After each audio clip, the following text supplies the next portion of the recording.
இலங்கை அதிபர் தேர்தலில் தேசிய மக்கள் சக்தி கூட்டணி வேட்பாளர் அனுரா குமார திசநாயக்க வெற்றி. நாளை பதவியேற்க உள்ளதாக அறிவிப்பு.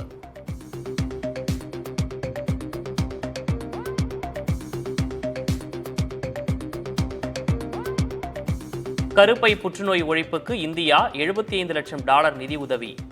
அமெரிக்காவில் நடைபெற்ற குவாட் அமைப்பின் மாநாட்டில் பிரதமர் மோடி உறுதி.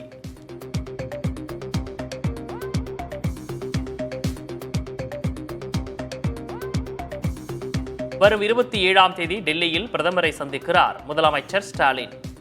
முக்கிய திட்டங்களுக்கு நிதி ஒதுக்க வலியுறுத்துவார் என தகவல்.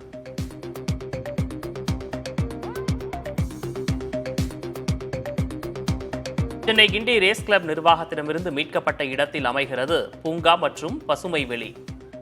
அரசாணை பிறப்பித்தது தமிழக அரசு.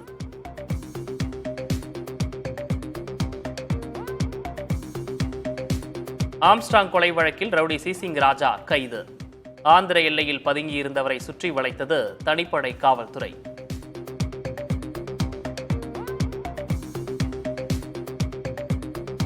சென்னை பட்டினப்பாக்கத்தில் கடல் சீற்றம் காரணமாக வீடுகளுக்குள் புகுந்த தண்ணீர்.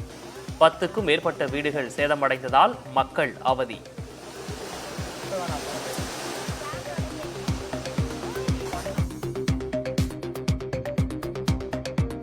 நெல்லை மாவட்டத்தின் பல்வேறு பகுதிகளில் நில அதிர்வு உணரப்பட்டதால் மக்கள் அச்சம். அரசின் அதிகாரப்பூர்வ இணையதளத்தில் பதிவாகவில்லை என நெல்லை மாவட்ட நிர்வாகம் விளக்கம்.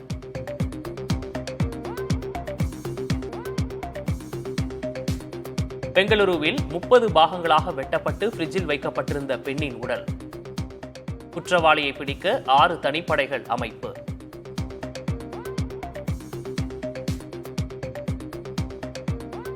திருப்பதி லட்டு விவகாரத்தில் ஆந்திர முன்னாள் முதலமைச்சர் ஜெகன்மோகன் ரெட்டி வீடு முற்றுகை. சுவரில் காவி வண்ணத்தை பூசி பாஜக இளைஞர் அமைப்பினர் கண்டன முழக்கம். செஸ் ஒலிம்பியாட் தொடரில் இந்திய அணி வரலாற்று சாதனை. ஆடவர் மற்றும் மகளிர் பிரிவில் தங்கம் வென்று அபாரம்.